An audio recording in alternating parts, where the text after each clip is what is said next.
Normally, I'm not the biggest fan of the time loop trope. There's just something about these types of stories that always seem to fall flat for me. Not to say that I don't like some stories that use it, but for me, I always have an exceedingly difficult time getting into the story. This is the exact case with one of the most beloved anime, Steins Gate. I've been trying to get through Steins Gate for almost a year now, and even though I have made it through 16 episodes of the series, I never seem to be in the mood to watch it. However, the exact opposite happened when I sat down to watch ReZero. I had missed the initial hype surrounding the series back in 2016, so now that Season 2 is airing, I felt that I should see what everyone seems to like about the show. I was a little weary because of the time loop elements of the series, as well as the genre that it is in. I don't typically seek out many isekai anime, probably out of my own ignorance, but I have so many shows to catch up on, and it always seems that isekai falls to the wayside. But quickly, ReZero had me completely hooked into the mysterious and crazy world that Subaru is thrown into. I think the first handful of episodes in the series go a long way to add immediate intrigue to the world. There is confusion, of course. How did Subaru get there? What is the landscape of the world? And of course, who even is Subaru? We know very little about Subaru's past for basically all of the first season, and yet I never really cared because of the immediate storytelling. When watching a series, you can sometimes run into a disconnect between the immediate and long-term storytelling. One Piece, for example, has incredible storytelling on the long and short term, which makes it such a great series to stick with for a long time. Often with time travel shows, the short-term storytelling seems to lack heavily, especially at the beginning. There is always a fascinating long-term story that is being told, and putting the pieces together can be incredibly rewarding. In any given scene, though, the emotional beats and characters may fall flat. Thankfully, Subaru and the cast of characters in ReZero are so good that that never happens, creating an incredibly nuanced experience. The time loop in ReZero is the perfect storytelling technique to force growth out of our main character Subaru and put the audience into his perspective. I can't even begin to imagine the stress that would come along with being teleported to a new world, but there is also the expectation that this show is an escape from the world that the audience is living in.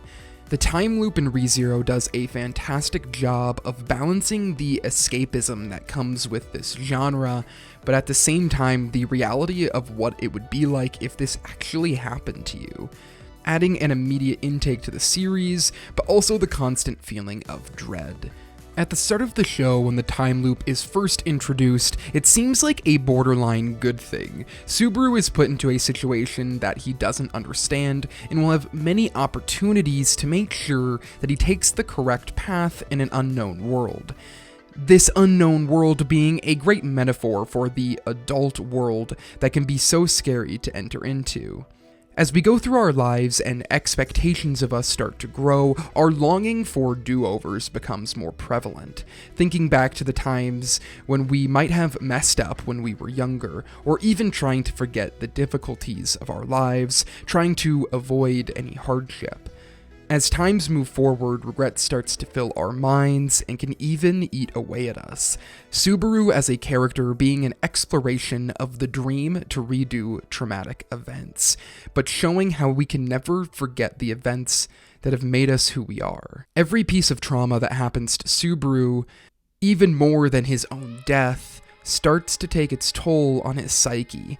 The betrayal of Rem, the killing spree of Puck, and the terror of the witch's cult all cause Subaru an immense amount of trauma outside of the act of dying over and over, which on its own would be a traumatic event. But even though he has gone through so much, no one around him remembers it, leaving this gap in who Subaru is as a person and the other people that he interacts with, making the foreign world even harder to connect to. At the same time, creating a familiar feeling. The feeling of not being able to truly convey to other people the experiences you have gone through. For Subaru, that means he literally isn't able to speak about his former experiences, but for us, that can often come in not being able to find the right words. The moments in ReZero that hold the most poignancy are all related to the time loop that Subaru is stuck in, adding mystery and sorrow to the plot of the story, but forcing Subaru to either rise to the occasion or break, which is embodied by Betelgeuse of the Witch's Cult. Betelgeuse is one of the most interesting characters in the series because of how late he is introduced in the season, and the fact that he is the only villain we can point to from the entirety of the series so far. Betelgeuse is terrifying when he is introduced in the story, and to be honest with you, I didn't think we could get scarier than Rem murdering Subaru, but here we are. I would argue that Betelgeuse is the embodiment of what would happen to Subaru if he broke. It isn't unreasonable to think that after dying so many times, some of which at the hands of people you love, that your mind could go to waste and you wouldn't be able to keep your grasp on reality, something that will frame the series moving forward.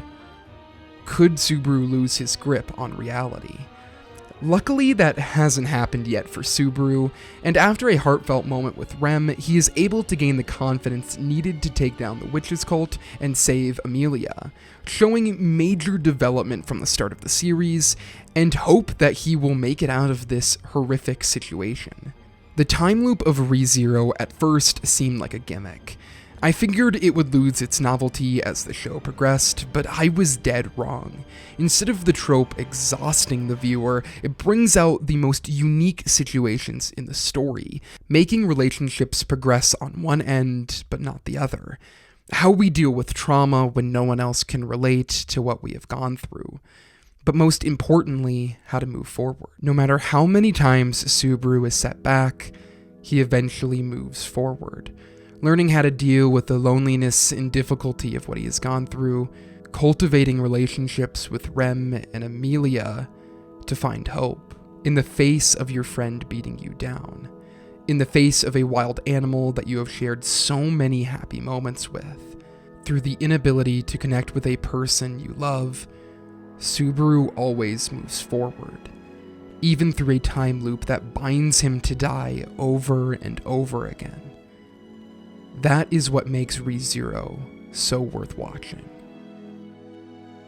Thank you guys so much for watching this video. I hope you enjoyed it. ReZero is a very traumatic series to watch, but also really good, and it really surprised me how much I enjoyed it. And of course, if you guys want to support me, I just launched a Patreon, so go check that out to support me and the channel, and I hope to see you guys in the next one.